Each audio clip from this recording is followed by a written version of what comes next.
기도하겠습니다. 아버지 하나님 감사합니다. 성령님 우리 가운데 임재하신 이날, 이 복된 날 우리가 주의 전으로 달려나와 예배하게 하시고 경배하게 하시니 감사합니다. 성령 하나님, 마가의 다락방에 임하신 성령께서 지금 이 시간 우리와 함께 하시니 감사합니다. 우리가 아버지의 말씀을 나눌 때 성령님 그 말씀이 나를 향한 말씀으로 역사하여 주시옵소서. 예수님의 이름으로 기도합니다. 아멘. 말씀드린 대로 오늘은 부활하신 예수님께서 이 땅에서 40일간 계시다가 승천하신 후 열흘 뒤에 성령께서 마가의 다락방에 충만하게 임하신 성령 강림주일입니다. 성령 강림주일은 50일간의 부활절기의 마지막 날이기도 합니다. 그래서 이 성령 강림주일을 오순절, 펜테코스트라고도 부르는데, 펜테코스트란 말은 50번째라는 뜻입니다.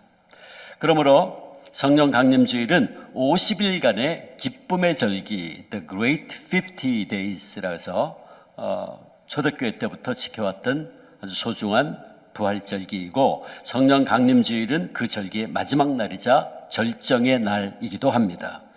이 오순절 성령 강림 사건을 전해주는 오늘 본문은 이렇게 시작되고 있습니다. 1절에 보면 오순절 날이 이미 이름에 그들이 다 같이 한 곳에 모였더니 그랬어요. 여기서 말하는 오순절 날은 유대인의 오순절을 의미하는 말인데, 구약시대부터 내려온 유대인의 오순절은 원래 그 해에 얻은 첫 보리 수확을 감사하며 하나님께 예배를 드리는 봄 추수감사절기였습니다. 그런데 바로 그 오순절에 약속하신 성령 하나님께서 마가의 다락방에 모여서 그 약속의 말씀을 붙잡고 기도하고 있는 제자들과 120명의 성도들에게 충만하게 임재하신 겁니다.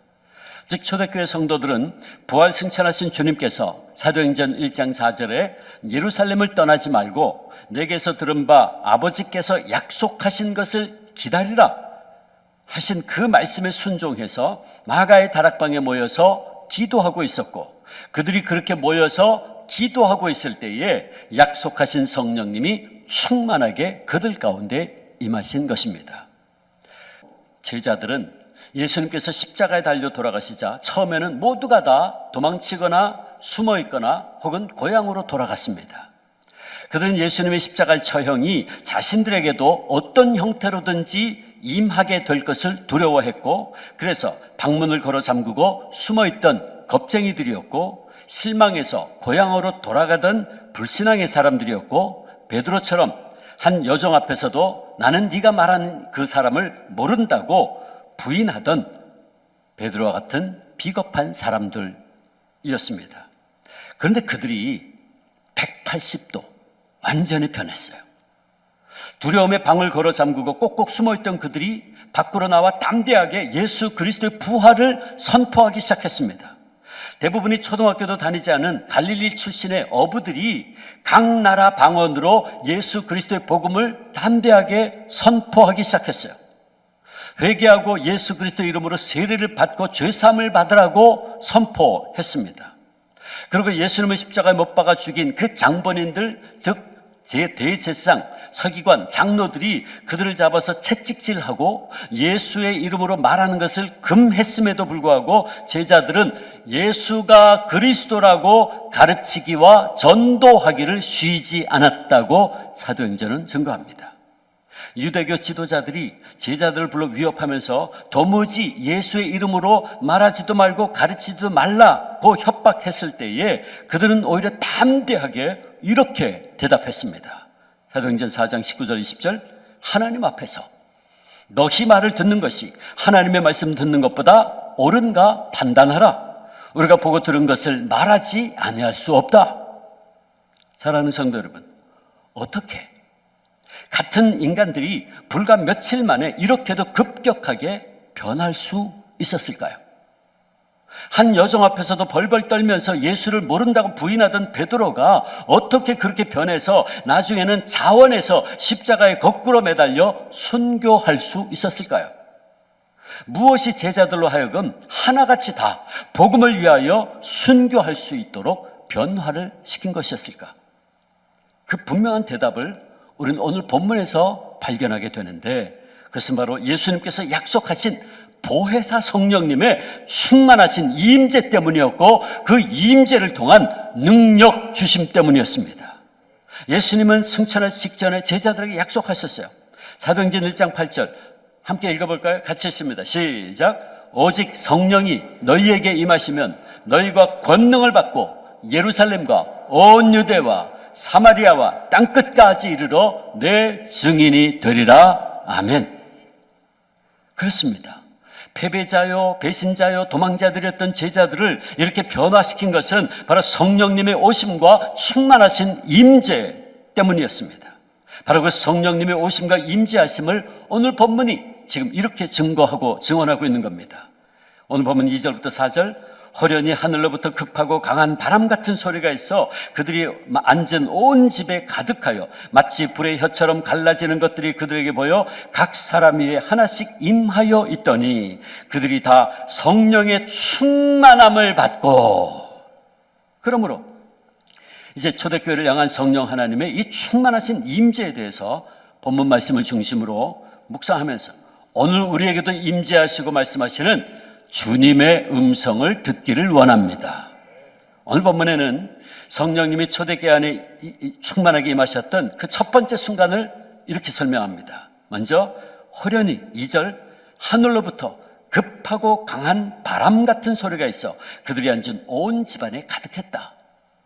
이 말씀에 의하면 성령님을 급하고 강한 바람이라고 상징적으로 표현했어요. 성령님을 바람으로 표현한 것이죠. 바람은 눈에 보이지 않습니다. 그러나 바람은 존재합니다. 우리는 바람이 불면 나무가지가 흔들리고 촛불이 흔들리는 것을 봅니다. 그래서 우리는 우리 눈에 보이지는 않지만 바람이 존재하는구나 알 수 있습니다. 그런데 성경 말씀은 영을 바람이라고 상징적으로 표현하고 있어요. 구약 성경은 사람의 영 혹은 사람의 숨, 호흡, 그것을 르아흐라는 말로 쓰는데, 르아흐는 문자 그대로 바람이란 뜻입니다. 그리고 성경은 하나님의 영, 하나님의 호흡을 가르칠 때 바로 이 르아흐라는 단어를 써요. 우리가 에스겔서 37장을 보면 가장 대표적인 장면을 볼 수 있는데, 에스겔 선지자가 환상을 보는데 한 골짜기에 수많은 마른 뼈들이 무더기로 쌓여 있었어요. 그때 하나님께서 선지자에게 질문을 하십니다. 인자야, 이 뼈들이 능히 살 수 있겠느냐?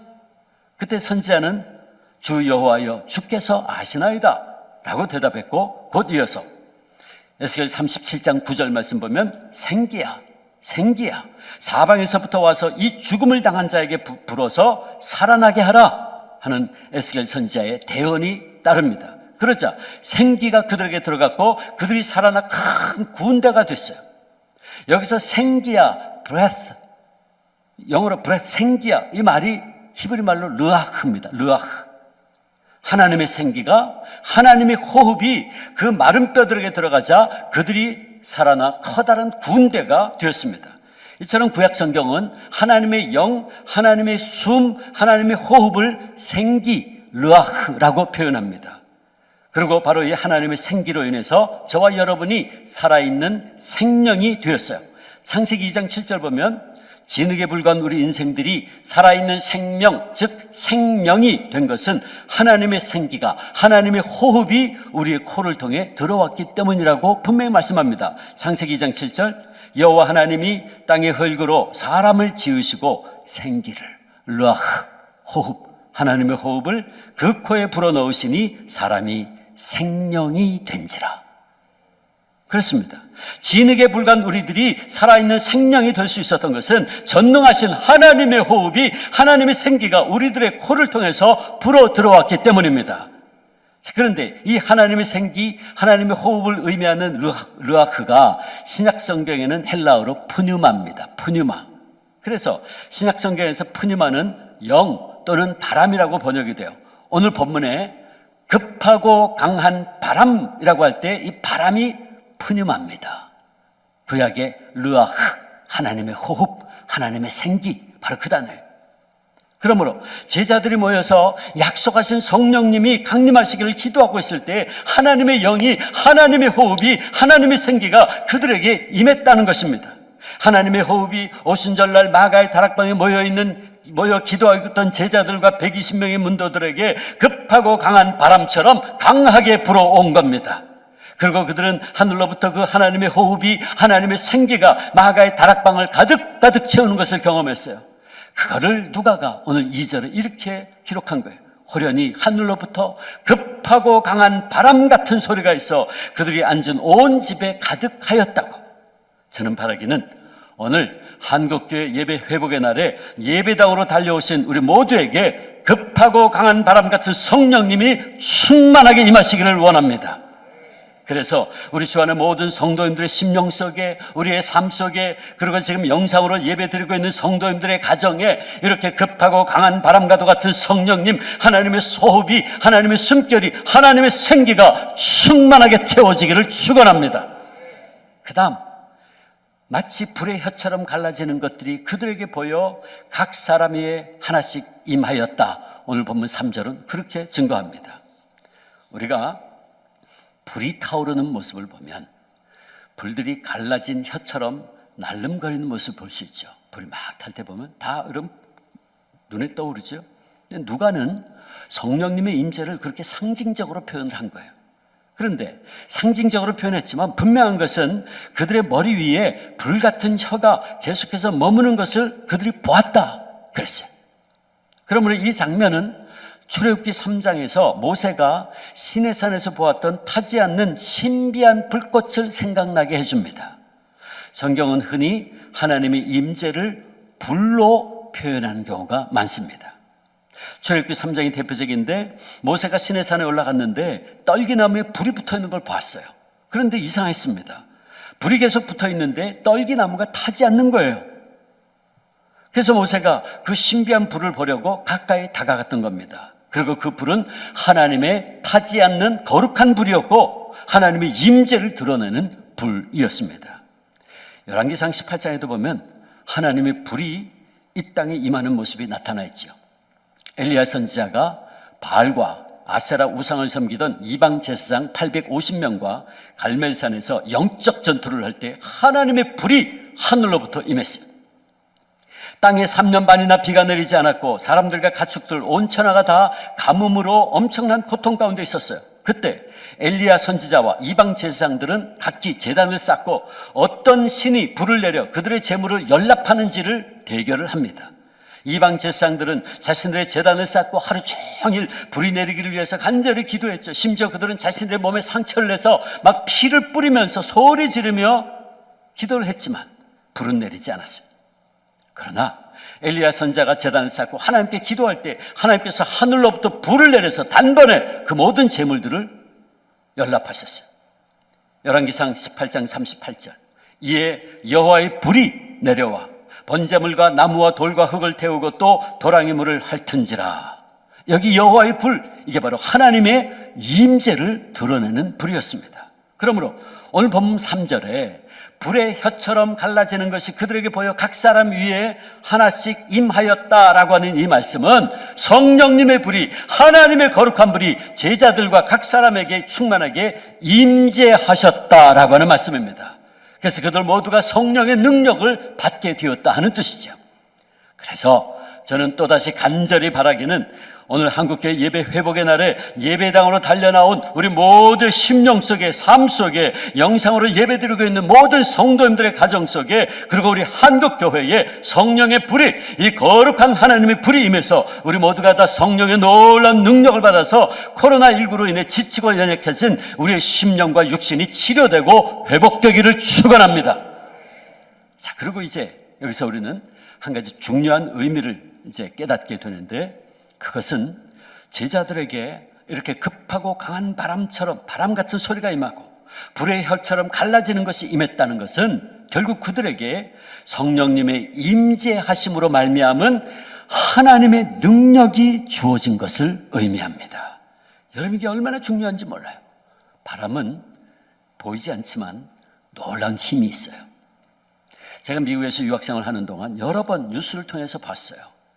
미국의 중부 지역에서는 엄청난 파워를 지닌 회오리바람, 토네이도라 그러죠. 이 토네이도가 불어와서 여러 마을로 순식간에 쑥대밭을 만드는 것을 여러 번 보았어요. 강력한 토네이도가 불면 큰 덤프트럭 같은 것도 휘말려서 올라가는 걸 제가 봤어요. 뉴스에 나오는 거예요. 그만큼 바람은 힘이 있고 능력이 있어요. 그런가 하면 불도 엄청난 힘이 있죠. 거센 불길이 일어나면 그 불 앞에는 모든 것이 다 잿더미가 되고 맙니다. 안타깝지만 작년 9월부터 올 초까지 5개월 동안 호주에 역사상 최악의 엄청난 산불이 일어났는데 강한 바람과 함께 몰아닥친 그 큰 산불로 말미암아 우리 남한의 면적보다 더 넓은 땅이 잿더미가 됐어요. 황폐화됐어요. 사진 볼까요? 왼쪽에 저 땅이 저렇게 변했어요. 남한 면적 이상으로 큰 땅이 저렇게 됐어요. 불과 바람이 얼마나 무서운지. 그리고 야생동물이 10억 마리가 희생되는 엄청난 피해를 입었다 그랬어요. 캥거루입니다. 도망도 못 가고 저렇게. 저게 불의 힘인 거죠. 여러분, 이렇게 바람과 불은 놀라운 힘과 능력의 상징이기도 합니다. 그러므로 마가의 다락방에 있던 제자들과 120명의 성도들에게 성령께서 급한 바람처럼 그리고 불같은 모습으로 저들에게 임하셨다는 것은 제자들에게 창조주 하나님의 놀라운 능력이, 창조의 영이신 성령님의 강한 능력이 임하게 되었다 하는 것을 말씀하는 겁니다. 따라서 오순절날 제자들에게 성령께서 충만하게 임한 이 순간은 교회의 역사상 가장 위대한 순간이었고 가장 놀라운 순간이었어요. 그것은 승천하시기 전에 약속하신 예수님의 말씀, 오직 성령이 너희에게 임하시면 너희가 권능을 받고 하나님의 권능을 받고 내 증인이 되리라는 이 말씀이 이루어지는 순간이었고, 그들이 놀라운 그 하나님의 능력을, 창조의 영이신 성령님의 능력을 공급받는 순간이었어요. 그래서 배신자가 신실한 제자로 변하고 겁쟁이가 죽음도 불사하는 순교자로 변하고 불신앙과 회의에 빠진 자가 확신과 긍정을 가진 참신자로 온전히 변화될 수 있었던 것입니다. 그렇습니다. 사랑하는 성도 여러분, 성령의 바람과 성령의 불이 우리에게 임하면 오늘 우리에게도 이런 놀라운 능력이 임할 줄 믿습니다. 그러므로 바라기는 우리 모두에게도 오늘 이 시간 이런 놀라운 성령의 바람이, 하나님의 생기가, 하나님의 호흡이 불어오기를 축원합니다. 그래서 우리 가운데 코로나19 바이러스로 인해서 어려움을 당하고 또 어떤 이유든지 실망과 절망 가운데 놓여 있는 분들이 있다면, 또 우리의 그 심령이 에스겔의 마른 뼈와 같은 상태에 놓여 있는 분들이 있다면 우리의 그 마른 심령 속에 하나님의 생기가, 성령의 바람이 불어서 우리의 심령이 치유되고 소생되기를 주의 이름으로 축원합니다. 더 나아가 한국교회 예배 회복의 날인 이 성령 강림주일에 예배하는 한국의 모든 교회들에게도 하나님의 생기가, 성령의 능력의 바람이 불어서 교회가 회복되고, 또한 성령의 뜨거운 불길로 말미암아 한국교회 안에 침투해 들어와 있는 세속주의와 만모니즘과 기복신앙 등 다 태워버리고 오늘 교회가 새롭게 갱신되기를 축원합니다. 우리가 교회의 역사를 보면 성령의 충만한 임재로 말미암은 놀라운 부흥과 갱신의 역사가 여러 번에 걸쳐 일어났던 것을 볼 수 있습니다. 오늘 사도행전 2장의 역사가 그 최초이고, 현대에 들어와서 19세기 말부터 20세기 초에 있었던 1904년 영국 웨일즈의 대부흥운동, 1906년 미국 LA 아주사에서 일어났던 아주사 대부흥운동, 그리고 1907년 우리 대한민국의 평양에서 있었던 대부흥운동, 이게 대표적인 것들이죠. 사랑하는 성도 여러분, 그렇습니다. 성령님의 충만한 임재를 통한 권능의 역사는 이렇게 개인을 치유하고 회복시킬 뿐만 아니라 땅이 변하고 지역 사회가 정결하게 변화되고 도시 전체를 거룩한 것으로 만들어버립니다. 그러므로 우리가 성령의 바람으로 충만케 되고 성령의 불로 뜨겁게 된다는 것이 얼마나 중요한지 모르죠. 그래서 바울이 에베소 5장 18절에서 성령의 충만함을 받으라고 강력하게 권면하고 있는 겁니다. 바라기는 오늘 예배당에서의 예배를 사모하여 나온 모든 성도님들에게, 그리고 나오기를 사모하지만 건강과 여러 가지 형편으로 인해서 영상으로 예배드리는 모든 성도님들에게 성령의 바람이, 성령님의 뜨거운 불길이 지금 이 시간 임하기를 축복합니다. 그래서 우리의 각자의 삶과 가정에도 성령님의 임재를 통한 치유와 회복이 일어나기를 축원합니다. 그리고 주안교회도 다시 한번 성령님의 충만한 역사가 임하기를 기원합니다. 여러분, 우리 교회는 이미 원로 목사님 시절에 부평성전으로 옮긴 이후에 성령 충만함의 역사를 통한 치유와 이적과 놀라운 부흥을 경험한 바 있어요. 우리는 부흥이 뭔지를 압니다. 우리는 한번 이미 경험했어요. 그러나 저는 이제 우리 교회가 다시 한번 성령 충만을 통해서 권능을 받고 선교적 교회로서의 사명을 감당하고 우리 한 사람 한 사람이 교회로서 성전으로서 이 세상에 나가 사는 동안에 여러분들의 삶과 가정과 일터에서 하나의 성전되어서 선교적 삶으로 섬기고 치유하고 복음의 빛을 비추는 그런 놀라운 여러분 우리 모두가 다 될 수 있기를 바랍니다. 그래서 이제는 우리 교회만의 부흥과 성장이 아니라 우리 교회로 말미암아 성전된 우리 각자의 선교적 삶을 통해서 우리 부평지역과 우리 주안지역과 더 나아가 인천 도시 전체가 성시화되기를 축원합니다. 하나님, 이 시간 우리에게 성령의 바람과 성령의 불을 부어주사 병든 육신들과 상처받은 심령들이 치유되게 역사하여 주옵소서. 더 나아가 우리 교회가 다시 한번 성령의 권능으로 충만하게 되어 선교적 교회로서의 사명을 감당케 하시고 부평과 주안과 인천시 전체를 성시화하는 데 쓰임받게 하여 주시옵소서.